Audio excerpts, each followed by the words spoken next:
आप सबकी पावन उपस्थिति को पुनः से प्रणाम करता हूं। जिस प्रांगण में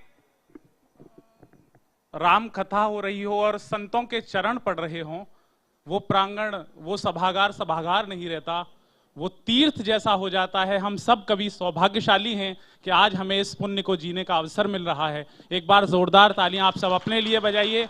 मैं पूरे परिवार को शुभकामनाएं देता हूं, क्योंकि कहा जाता है कि भगवान श्री राम अपनी कथा के लिए अपना स्थान स्वयं चुनते हैं और हम सब सौभाग्यशाली हैं, आप सब सौभाग्यशाली हैं कि पूज्य महाराज जी का पावन सानिध्य हमें मिल रहा है। और महाराज श्री आपको जन्म दिवस की बहुत सारी शुभकामनाएं। ईश्वर आपको यशस्वी करें, दीर्घायु करें और आप अपनी वाणी के माध्यम से समूचे विश्व में आध्यात्मिक चेतना जागृत करते रहें, भगवान श्री राम के आदर्शों को स्थापित करते रहें। हम सिर्फ यही कामना करते हैं। और आपका सानिध्य है और इतने पूरा परिवार का माहौल है और देश के बड़े कवियों की उपस्थिति है।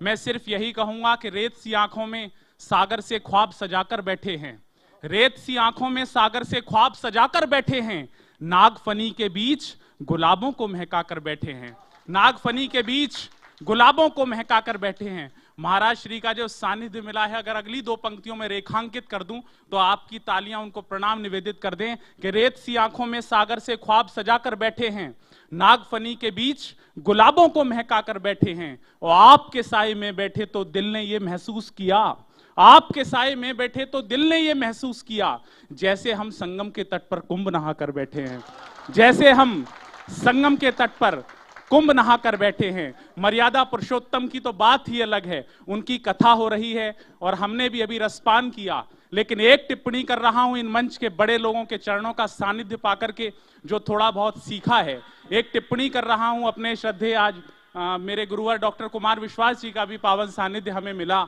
लेकिन मर्यादा पुरुषोत्तम के लिए सिर्फ एक बात कहना चाहता हूं। मर्यादा पुरुषोत्तम भगवान श्री राम का नाम अगर एक बार लिया जाए तो परमात्मा का नाम हो जाता है, अगर दो बार लिया जाए, दो बार राम राम कहा जाए तो अभिवादन हो जाता है, तीन बार राम राम राम कहा जाए तो संवेदनाएं व्यक्त हो जाती हैं, और अगर अनंत बार राम कहा जाए तो ईश्वर का भजन हो जाता है। ऐसे मर्यादा पुरुषोत्तम का पावन मंच है। किसी ने कहा कि शिष्य कैसा, तो आवाज आई राम के जैसा। किसी ने कहा पुत्र कैसा, तो आवाज आई राम के जैसा। किसी ने कहा सेवक कैसा, तो आवाज आई राम के जैसा। किसी ने कहा भाई कैसा, तो आवाज आई राम के जैसा। और अगली बात जो कहूं, ये सभागार पुनः से तालियों से और चेतना से भर जाए। अचेत पड़े हुए रावण से किसी ने पूछा शत्रु कैसा, तो रावण ने कहा राम के जैसा। ऐसे मर्यादा पुरुषोत्तम की कथा चल रही है और हम कवियों को यहां पर आमंत्रित किया गया है। और आप सोच रहे होंगे कि कवियों का कथा से क्या संबंध है, लेकिन पूज्य महाराज श्री जानते हैं और यहां पर पुराने लोग जानते हैं, जिन्हें नियति ने अनुभव देते हुए चांदी का मुकुट दे दिया है, कि आदि कवि वाल्मीकि से लेकर बाबा तुलसी तक, राधेश्याम जी तक कवियों का और भगवान श्री राम का बहुत गहरा संबंध रहा है। और मैं पंक्तियां कविता की समर्पित कर रहा हूं आप सबको। देश के महनीय कवियों की उपस्थिति है। मैं सिर्फ यही कहूंगा कि गुरु नानक संत कबीर जायसी के आंगन में बड़ी हुई, कवि केशव के घर से निकली थी जो रत्नों में मड़ी हुई। मीरा की जब करतार बजी तो कृष्ण भक्त में लीन हुई।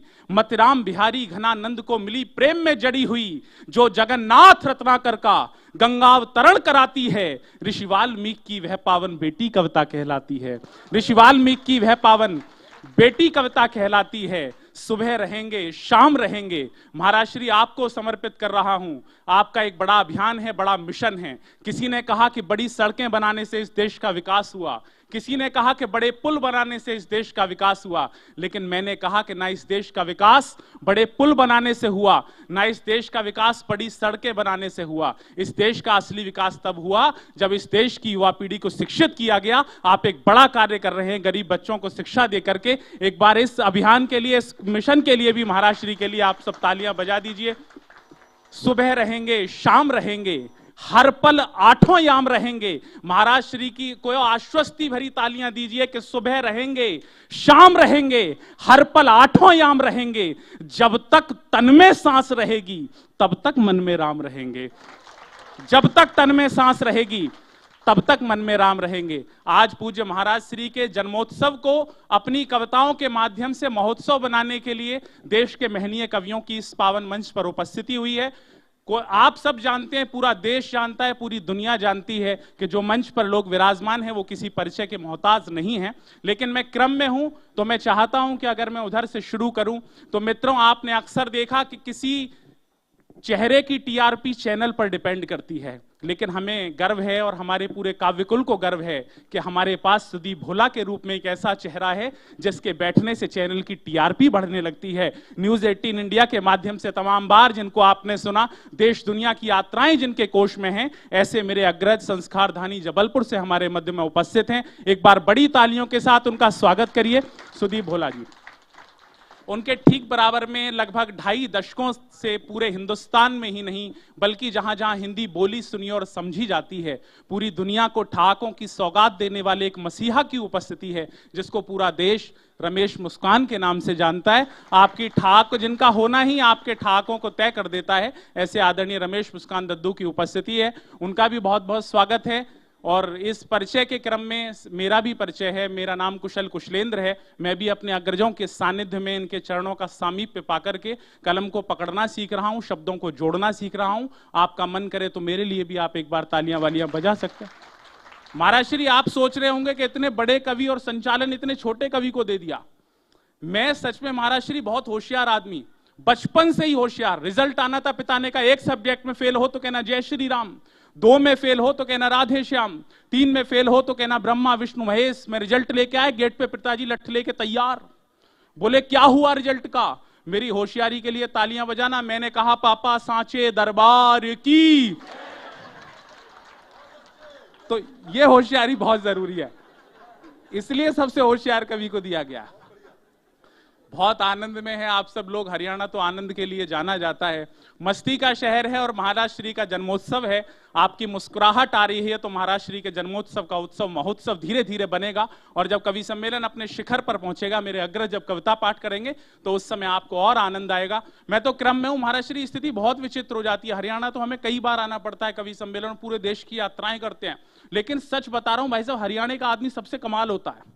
भाई आप अपने जैसे समझदार लग रहे हो, आपको बता रहा हूं, हरियाणा का आदमी बिल्कुल मेरे जैसे ही हो आप। मैं सच बता रहा हूं, हरियाणा का आदमी सबसे कमाल। वो एक हरियाणा का, एक असम का, एक बंगाल का साथ बैठ के चाय पी रहे थे। बंगाली ने चाय पीने के बाद कप को सीधा रख दिया, असम वाले ने चाय पीने के बाद कप को उल्टा रख दिया। अब अपने हरियाणा का आदमी फंस गया। हरियाणा में भी आप में से कोई रहा होगा, उसने कप को आड़ा रख दिया। वो दोनों तुरंत बोले तुमने आड़ा क्यों रखा? उसने कहा तुमने सीधा क्यों रखा और तुमने उल्टा क्यों रखा? असम वाले ने कहा कि मैंने सीधा इसलिए रखा कि मुझे अभी चाय और चाहिए। बंगाली ने कहा कि मैंने उल्टा इसलिए रखा कि मुझे अब चाय नहीं चाहिए। तू बता हरियाणा वाले, तूने इसे आड़ा क्यों रखा? अब अपने लिए तालियां बजा देना।